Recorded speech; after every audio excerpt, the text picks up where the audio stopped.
So I'm going to play it again because I'm getting tired of talking. And I'm going to do the last bar of the second line into the third line. That's my 4/4 into a 3/8 bar, then a 2/4 bar, and then into 3 3/8 bars in a row, then 2/4, then 3/4. So you see it's switching back and forth meters. Remember, eighth equals eighth. So you just have to know how to feel how they're grouped, right? So I'm going to take the ties out. I'll play it once, part of the passage with the ties, which you've heard before.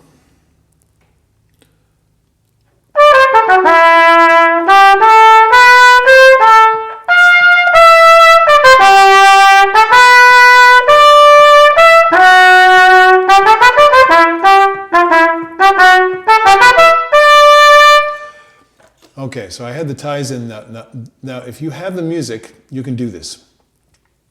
I'm going to take the ties out, which simply means I'm going to articulate all the notes. Wherever a note is tied in, I'm going to take the tie out, I'm going to articulate that note. What that helps me to do is feel where the anchors of the bar that have been disguised by the ties are. I can hear them, and I'm actually doing it with my tongue, so I can feel it.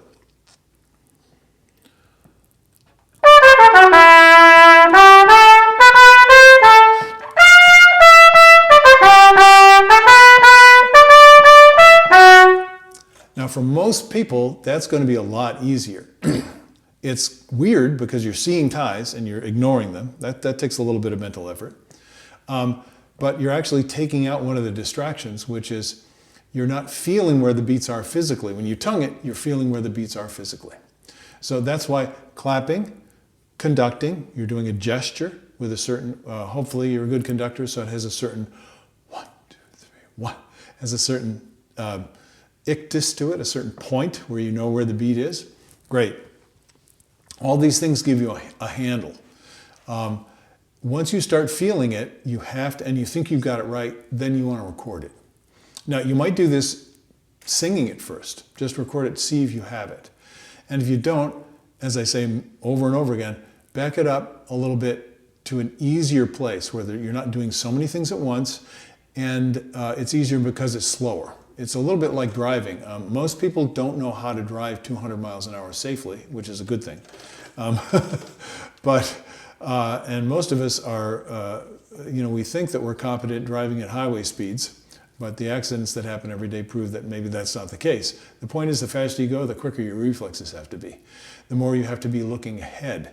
And that's another issue, is the visual aspect. Now, we haven't talked about that because it's difficult to discuss, but it is what it is, you know.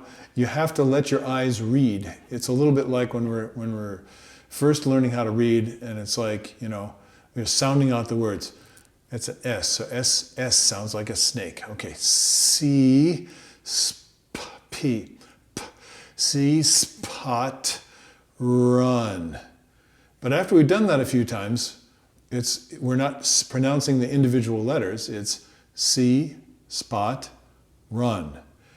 And now we've got a handle on it, and now we can do it a little bit quicker. And pretty soon, if we're dedicated and pay attention, we might even be able to do complicated tongue twisters with our speech. That's more advanced trumpet technique. It would be very, very similar to that. And it's not only tongue twisters, it's really brain twisters that we're dealing with.